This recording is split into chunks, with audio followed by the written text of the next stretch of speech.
மர்மங்கள் நிறைந்த கடல்ல எத்தனையோ கதைகள் உருவாகுனது பார்த்தோம். சில பேர் இதை நம்புறாங்க. ஆனா ப்ரூஃப் இல்லாததால நம்புற எண்ணிக்கை குறைஞ்சுக்கிட்டே போச்சு. ஆனா இன்னைக்கு நான் சொல்ல போற விஷயம் இந்த உலகத்துல பல ஆண்டுகளுக்கு முன்னுக்கு டைனோசர் காலத்துல வாழ்ந்த ஒரு உயிரினம். ஒரு காலத்துல கடலோட ராஜான்னு சொல்லக்கூடிய அளவுக்கு இதோட பேரு பயங்கரமா ஒலிச்சுக்கிட்டே இருந்துச்சு. அப்படி என்ன இந்த உயிரினம் பார்த்தீங்கன்னா, இதோட பேரு தான் மெகாலோடன். ஷாக் மாதிரியே இருக்கும். ஆனா ஷாக்கை விட ஒரு 20 மடங்கு பெருசா இருக்கும். இந்த மெகாலோடன் பத்தின கதைகளையும் கடலுக்கு அடியில இன்னும் இது இருக்க வாய்ப்பு இருக்கான்னு தான் இந்த வீடியோல நம்ம பார்க்க போறோம். வாங்க வீடியோக்குள்ள போவோம்.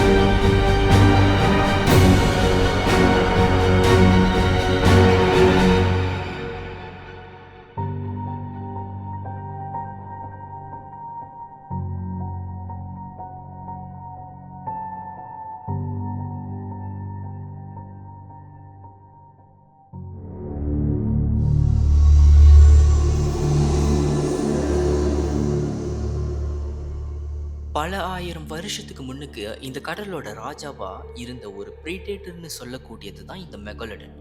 சயின்டிஸ்ட் இதை ஆர்த்தடாக்ஸ் மெகாலடன்னு அழைப்பாங்களாம். அதுக்கு அர்த்தம் பெரிய பல் தான். இதோட பல்லையே ஒரு இன்ஸ்பிரேஷனாக வச்சு தான் ஷாக்கு மாதிரி இருக்கிற இந்த கிரீச்சருக்கு மெகாலடன்னு ஒரு பேர் வச்சாங்க. 60 ஃபீட் நீளத்துக்கு வளரக்கூடிய இந்த மெகாலடன் 50லிருந்து 70 டன்னு அளவுக்கு வெயிட்டாக இருக்குமா. அதாவது ஒரு 10 யானைகளோட எடைகளை சேர்த்து வச்சாதான் இந்த ஒரு மெகாலோடனோட வெயிட்டுக்கு சமமா. மெகாலோடனை கடலோட ராஜான்னு சொல்றதுக்கான காரணம் இது வேட்டையாடுற யுத்தி தான். இது வேட்டையாடுற யுத்தியை பார்த்தாலே ஒட்டுமொத்த கிரீச்சர்ஸும் மெகாலோடனை பார்த்து பயந்துச்சு. இப்போ நம்ம பார்க்குற கிரேட் ஒயிட் ஷார்க் ஏதாச்சும் வேட்டையாடுறப்போ பல மீன்கள் அது கூட சண்டை போட்டு தான் அது இரைய வேட்டையாடும். ஆனால் மெகாலோடன் வேட்டையாடுற அப்போ மற்ற எல்லா கிரீச்சர்ஸும் அமைதியாக இருக்க தான் முடியும்.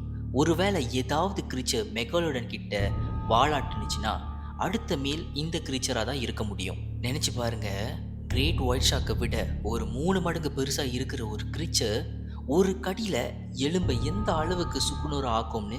ஒருவேளை இதோட வாயில் இறை ஏதாவது மாட்டுனுச்சுன்னா தப்பிக்கிறதுக்கு வாய்ப்பு இருக்குமா? கொஞ்சம் நினச்சி பாருங்களேன். பெருசாக இருக்கிறதால மட்டும் இது கடலுக்கு ராஜான்னு சொல்ல முடியாது. தன்னோட டயட்ல எல்லா வகையான கிரீச்சர்ஸும் இருக்குமா. வேல்ஸு, லார்ஜ் ஃபிஷ்ஷு, ஏன் தன்னோட ஷாக் இனத்தையே இது சாப்பிடுமா. அதுவும் எப்படி? தன்னோட கூர்மையான 7 இன்ச்சு கொண்ட பல்லால ஒரு புடியில அந்த இரையை சாகடிக்கிற வல்லமை படைச்சுதான். இதோட பல்லு மனுஷங்களோட கை அளவுக்கு இருக்குமா. ஆனா இவ்வளோ பெருசா இருக்கிற பல்லு மொத்தமாவே ஒரு 276 தான் இருக்கும். இந்த பற்களை கிரேட் ஒயிட் ஷார்க் கிட்ட கம்பேர் பண்ணீங்கன்னா குறைவாக தான் இருக்கும். ஆனால் குறைவான ஃபோர்ஸ் மூலியமா ஒரு பெரிய காரை அடித்து தோய்க்கிற அளவுக்கு சக்தி இருக்குமா இந்த மெகாலோடோட பல்லு. இப்போ உள்ள ஷாக்லாம் வேகமாக இரையை பார்த்த உடனே அடித்து சாப்பிடணும்னு தான் போகும். வேற எதை பற்றியும் யோசிக்காது. ஒருவேளை இறை தப்பிச்சிச்சுன்னா அடுத்த இறைக்கு வெயிட் பண்ணணும். ஆனால் மெகாலோடன் அப்படி இல்லை. இறைன்னு ஒன்று பார்த்துச்சுன்னா அதுக்கு சாவு கன்ஃபார்ம் வந்துடும். எவ்வளோ தந்திரமான மீன்களாக இருந்தாலும் இது போடுற தந்திரமான கல்குலேஷன் இருந்து யாருமே தப்ப முடியாது. ஒருவேளை மெகாலோடன் இரையை பார்த்துச்சுன்னா வேகமாக போய் டக்குன்னுலாம் இரையை சாப்பிடாது. அதுக்கு மாறா இந்த மெகாலோடன் இந்த மீன்களோட ப்ரொடெக்ஷனாக இருக்கிற ஏதாவது ஒன்றை அது தாக்குமா. அதுவும் எப்படின்னா வேகமாக போய். உதாரணமாக மீன்களோட சுவாசிக்கிற கில்ஸு, இல்லாட்டி அதோட ஃபின்ஸு, இல்லாட்டி கண்ணு, இந்த மாதிரி தாக்கி அதோட இரையை முதல்ல வீக்காக்கி அதுக்கப்புறம் தான் ஒரு கல்ப்பில் இரைய வாய்க்குள்ளே விழுங்குமா. மெகாலோடன், ஷார்க்ஸு, அப்புறம் இன்னும் நிறைய கடல்வாழ் உயிரினங்களோட உடம்புலாம் கார்த்திலேஜால உருவாகியிருக்கும். இது தண்ணியில் சீக்கிரமாகவே கரைஞ்சிரும். டைனோசர் உடம்பானது போன்ஸ் மூலியமா உருவாகினதால காலங்கள் மாறினாலும் அது அப்படியே தான் இருந்துச்சு. இந்த டைனோசரோட போன்ஸ் தான் சயின்டிஸ்ட்க்கு ரிசர்ச் பண்ணுறதுக்கு ஹெல்ப் பண்ணுச்சு. ஆனால் மெகாலோடன் இருக்குன்னு இவங்க கண்டுபிடிச்சது அதோட பல்லு மூலியமாக தான். அதுவும் இவங்க கண்டுபிடிச்சது சும்மா ஒரு கடலில் எடுத்ததில்லை. இந்த பற்கள் எல்லாமே எத்தனையோ கடல்களில் இந்த பற்கள் எல்லாமே எடுத்திருக்காங்க. அப்படின்னா சும்மா ஒரு மெகாலோடன் இங்கே வாழல இதுக்கு முன்னுக்கு நிறைய மெகாலோடன் ஷார்க் மாதிரி ஒரு கம்யூனிட்டியா இதுக்கு முன்னுக்கு வாழ்ந்திருக்குன்னு சொல்லியிருக்காங்க. அந்த பல்லோட உருவத்தை பார்த்து தான் சயின்டிஸ்ட் இந்த மெகாலோடன் வாயோட சைஸை கெலிப்ரேட் பண்ணாங்க. 2 மனுஷங்களை மொத்தமா முழுங்குற அளவுக்கு பெருசா இருக்கும்னு ஒரு ப்ரிடிக்ஷனோட வந்தாங்க. அதுக்கப்புறம் இவங்க கண்டுபிடிச்ச நிறைய செத்துப்போன வேல்ஸு, அப்புறம் பெரிய மீன்களோட எலும்புகள்ல இருக்கிற பெரிய பற்களோட தடத்தை பார்த்து தான் புரிஞ்சுக்கிட்டாங்க இதுக்கு காரணம் இந்த மெகலோடன் தானு. இப்படி கடலையே சூறையாண்ட ஒரு ராஜா கடைசியில காலங்களும் மாற்றங்களும் இதோட அழிவுக்கு வழிவகுத்துச்சு. சயின்டிஸ்ட் இந்த மெகலோடன் 3.6 மில்லியன் வருஷத்திலே மொத்தமா அழிஞ்சிருச்சுன்னு சொல்லியிருக்காங்க.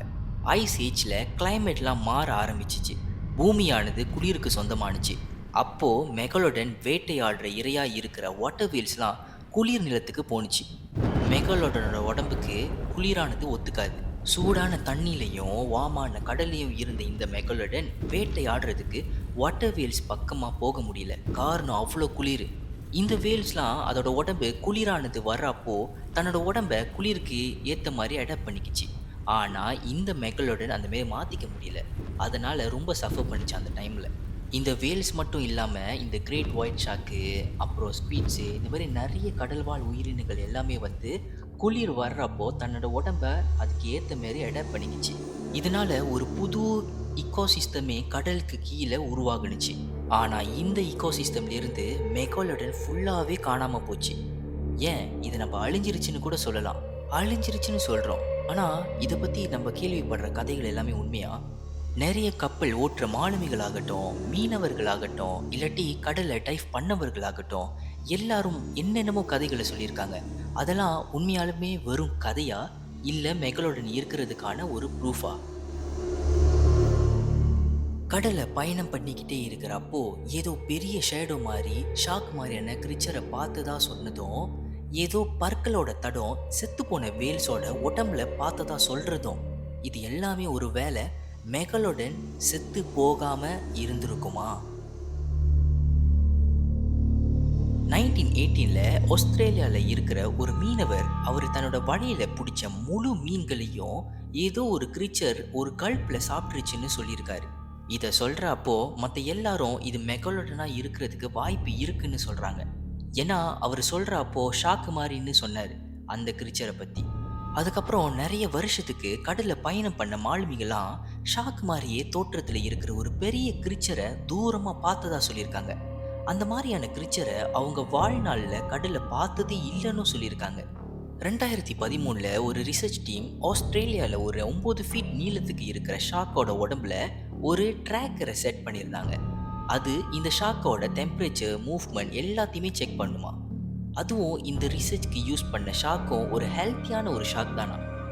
அதை ட்ராக் பண்ணிக்கிட்டு இருக்கிறப்போ திடீர்னு ஏதோ ஒன்று அந்த ஷாக்கை கடலுக்கு அடியில் இழுத்துட்டு போணுச்சான். அதுவும் செம்ம ஸ்பீடாக கடல் ஆழத்துக்கு இழுத்துட்டு போணுச்சான். சயின்டிஸ்ட் இந்த ட்ராக்கரை ரிகவர் பண்ணுறப்போ அவங்க ஷாக்கோட டெம்பரேச்சர் பயங்கரமாக ஏறினதை நோட்டீஸ் பண்ணாங்க. அதுக்கு அர்த்தம் ஏதோ இந்த ஷாக்கை விட பெரிய கிரீச்சர் தான் இதை வேட்டையாடுன்னு தான். ஒருவேளை அது மெகலோடனா இருக்குமா? சில பேர் என்ன சொல்கிறாங்கன்னா, கடலோட ஆழத்தில் பெரிய ஸ்பீட்ஸ்லாம் இருக்குல்ல, மேபி அதுவும் ஷாக்கு வேட்டையாடுறதுக்கு வாய்ப்பு இருக்குன்னு சொல்கிறாங்க. கடலை பற்றின விஷயம் நமக்கு 5% தான் தெரிஞ்சிருக்கு. மிச்சம் இருக்கிற அந்த 95%த்தில் மெகலோடன் இருக்கிறதுக்கும் வாய்ப்பு இருக்குது. ஒவ்வொரு வருஷமும் நிறைய அன்யூஷுவலான கடலை பற்றின தகவல்கள் வந்துக்கிட்டு தான் இருக்குது. அதெல்லாம் நம்மளை பிரமிக்க வச்சுக்கிட்டே தான் இருக்குது.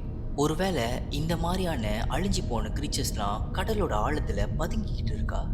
மரியானா ட்ரெஞ்சுன்னு சொல்லப்படுற ஒரு ஆழமான ஒரு ஓஷனோட இடம்னு சொல்லலாம்.